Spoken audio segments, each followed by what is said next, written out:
So what's going on in the Phoenix real estate market? You've heard it all, just like I have, talking about a crash, the market plummeting, catastrophic shift, and so on. This update will review the Phoenix market with facts and review the changes in the last 6 months. It will be worth your time. Hi, I'm Gordon Baker, and let's look at what happened in the first half of the year and the trajectory for the next 6 months. Since inventory has been driving this train for the past couple of years, we have to start with that, obviously. Here's a greater Phoenix area chart for listings. Mid-March was the official low point, and then things changed. Prices continued their upward trajectory, and then while buyers were navigating those high prices, along came a rise in mortgage interest rates, which is really the only lifeline they had to keep their monthly payment at a reasonable level. Now, the rise in interest rates that began in April and May is where we started to see the rise in the number of homes for sale and home prices peaking in May because of the affordability. Now, what is the result of interest rates climbing? Mortgage application demand is down roughly 18% from a year ago. A little over a month ago, 13% of builders in a National Housing Market Index survey reported reducing home prices in the past month to bolster sales and limit cancellations. In our local market, price reductions are more common, as you can see in this graph. With 4,000 price reductions in a week and approximately 19,000 listings, 20% of the properties for sale had a price reduction lately. Has this information been of value? If so, please hit the like button and, of course, subscribe to be made aware of future real estate content.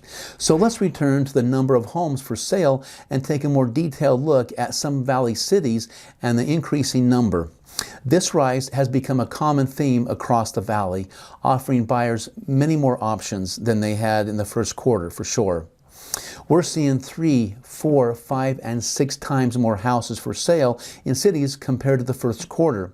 While this jump seems extreme, it also highlights just how low the inventory was earlier this year. We're headed back to levels we saw 5 or 6 years ago when the market was considered normal. To really understand how much a rise in interest rates affects the buyer's affordability, take a look at this example. Let's consider the impact of a 1% increase in mortgage interest rates. A $400,000 loan over 30 years at 3% interest gives a principal and interest payment of $1,686. Now, when the interest rate increases by 1% from, say, 3 to 4%, the monthly principal and interest payment goes up to $1,909, a 13% increase. Now, assume that the $1,686 payment is the most a buyer can afford. They're maxed out on their monthly budget and can increase their down payment. What loan amount or purchase price decrease will allow the buyer to stay at that principal and interest payment of $1,686?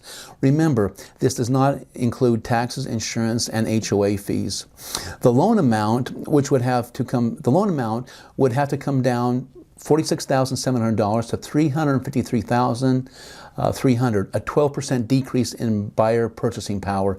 Remember, this is the effect of a 1% increase in interest rates. Imagine the shock a buyer would have when rates went from 3% to, say, the mid or high 5s. It quickly is obviously an affordability issue. So what has all of this done to home prices? Well, they increased in the first quarter and into the second. Then Phoenix area median home sales price peaked in May, and there was a decrease in June and July. With the interest rates and inventory at the current levels, this trend is likely to continue. However, not all cities are seeing the same decrease. Now, because I always get this question, and even some sources and websites like to promote the narrative, we have to quickly talk about foreclosures.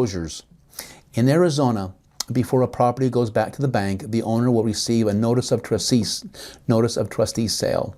You could say this is a leading indicator of potential future foreclosures. Not all notices of trustee sales result in becoming a foreclosure. Now, here's where we are for Maricopa County, below pre-pandemic numbers. And a combined search for short sales, foreclosures, and HUD properties resulted in 12 listings. Not a thing yet. And perspective is required. Inventory levels are returning to where they were in 2015 and 16, and our population has grown. Seller concessions are starting to increase as they look for ways to attract buyers. In a low-interest environment, exploring discount points and interest rate buy-downs have not had a lot of attention. Well, that's changed, and buyers and sellers should become more familiar with them. One way to reduce the interest rate can be done through paying discount points. Typically, paying 1% of the loan value will reduce the interest rate by 0.25%. You'll have to figure out the break-even to see if this is a good option. The break-even point could even take many years. Another option is a buy-down that reduces the interest rate up front for 2 years. For example, a 2-1 buy-down lowers the interest rate 2% in the first year and 1% in year 2. A 1%, 0.5% buy down lowers the rate 1.5% in the first year and 0.5% in the second, giving buyers some upfront breathing room. This would be a good topic to review with a lender. It is also becoming more common for sellers, both resale and new home builders, to offer to make properties more attractive to buyers. Next, mortgage rates can change daily. The headlines always highlight an increase in the federal funds rate, but this is not the mortgage rate, and other factors come into play, such as the bond market. So check with the lender, get pre-qualified to know exactly what your mortgage interest rate will be. You may be surprised, and you'll be informed.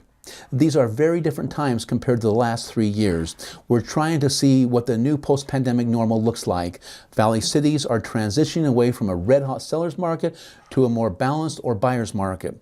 Time will tell, but remember that the Phoenix area market is different from the national market, and even in the Valley, there are differences between the cities. And if you have questions and can't wait for my next market update video, give me a call at 480-326-8571. Thank you.